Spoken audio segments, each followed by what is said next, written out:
Welcome. In this video, the event Maria Nearl will be summarized. Throughout the video, there will be spoilers for the story of Arknights. If you don't want to be spoiled, please go and play the game. In the bustling city of Kawalirki, Maria Nearl strives to uphold her family's fading honor. After a comical mishap with two elderly knights in a wrecked car, Maria enters the dangerous world of the Casimir's Major, a brutal tournament where glory and sponsorship mean survival. Despite her sister's legendary reputation and her uncle's disapproval, Maria resolves to compete, determined to restore her family's status and protect their legacy. Her earnestness wins the reluctant support of her aunt Zofia, a skilled knight who agrees to train her. Under Zofia's harsh but caring guidance, Maria endures weeks of grueling practice, strengthening her resolve and refining her swordsmanship. Old friends and mentors watch with pride as she transforms from an unsure novice into a capable fighter. Through sweat, setbacks, and laughter, Maria's cheerful determination shines, even as she learns the ruthless reality behind the spectacle of knightly competition. When she finally lands a decisive strike against Zofia, earning permission to fight in the Major, it marks not just a victory in training, but the true beginning of her journey as a Knight of Casimir's. Despite pressure to accept sponsorships and lucrative contracts, Maria rejects them all, refusing to let her crest become a corporate emblem. Her resolve earns admiration but also isolates her from an industry obsessed with profit.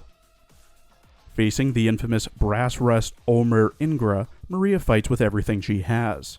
Though battered and bleeding, she refuses to retreat, embodying the true spirit of knighthood. The match ends in a draw, leaving her injured but unbroken. Zofia scolds her for risking her life, yet can't hide her pride and Maria's courage. As Maria recovers, the shadows of corrupt corporations and restless knights loom over Casimir's, hinting at greater conflicts ahead. Spokesman Zarni manipulates both knights and corporations to maintain control over Casimir's Major, using moral arguments to disguise greed. The plastic knight, disillusioned and desperate, becomes a pawn in Zarni's schemes, while the bar regulars, Marcin, Zofia, and the old knights, watch the commercialization of knighthood with weary eyes. Maria, now famous, struggles between her ideals and the corrupt system closing in around her. Though Zofia warns her to stop before corporations strike, Maria refuses, determined to fight for her family's honor despite the growing dangers and political traps laid before her. As Maria continues to rise in the ranks, the world around her grows darker. The Flametail Knights clash with assassins, corruption festers, and the Nearl's family internal rifts deepen.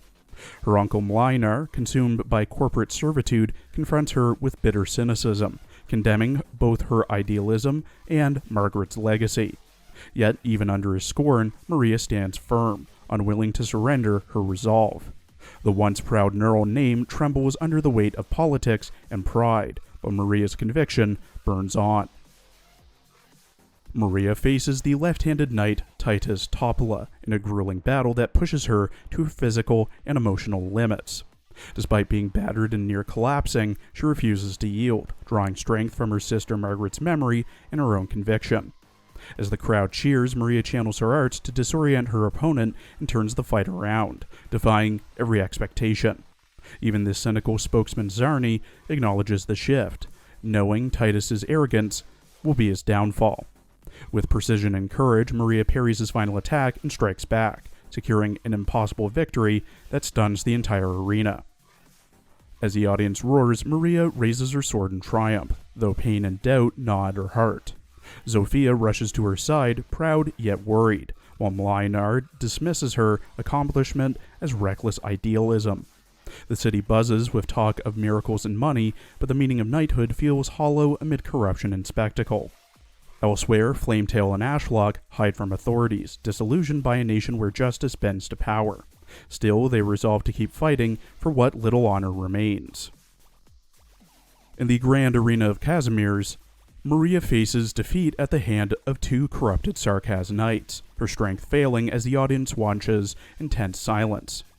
Just as the fatal blow descends, a blinding light floods the field. Margaret Nearl, the exiled Radiant Knight, has returned. Her arrival reignites the crowd's fervor and restores hope, her brilliance dispelling darkness as she shields her wounded sister. Together, the Nearl sisters stand against overwhelming odds, their synchronized resolve and mastery of combat reflecting the unbroken spirit of true knighthood. Their unity overwhelms the corrupted knights, and the arena falls silent as Margaret spares her fallen foes, offering mercy instead of vengeance. The spectators, moved by the sight, erupt in thunderous cheers as the sisters are declared victorious. Zofia rushes from the stands, slapping Margaret out of a mix of shock and emotion before embracing her return. The Nearl family's allies scramble to protect them from the chaos of reporters and officials, while the Radiant Knight reclaims her place not only in combat, but in the heart of her homeland. Beyond the arena, shadows move. Czarny faces exile for his political machinations, knowing the system he served is collapsing around him. Platinum confronts him one last time, offering a cold farewell as he accepts the fate he once dealt to others. The Radiant Knight's light exposes both the nobility and corruption of Casimir's, igniting change in nation built on spectacle and deceit. As the crowds chant her name and the dust settles, Margaret and Maria walk forward together, returning home, radiant and unbroken, beneath the rising dawn.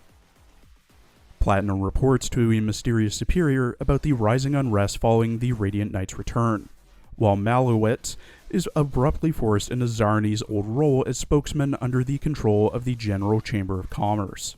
Amid political manipulation and corruption, Platinum warns him to watch the Pinus Sylvestris nightclub, who oppose the Armless Union. Meanwhile, Margaret reunites tenderly with Maria, reaffirming their bond and their family's ideals before facing their stern uncle Malignar. He condemns her return and her belief in outdated knightly honor, challenging her to prove her resolve through battle. Elsewhere, Gravel relays tense news as Rhodes Island's arrival signals yet another shift in the brewing conflict within Casimir's. Thank you for watching. Please follow my Twitter and Blue Sky for updates, and please check out my other Girls Frontline and Azure Lane videos as well.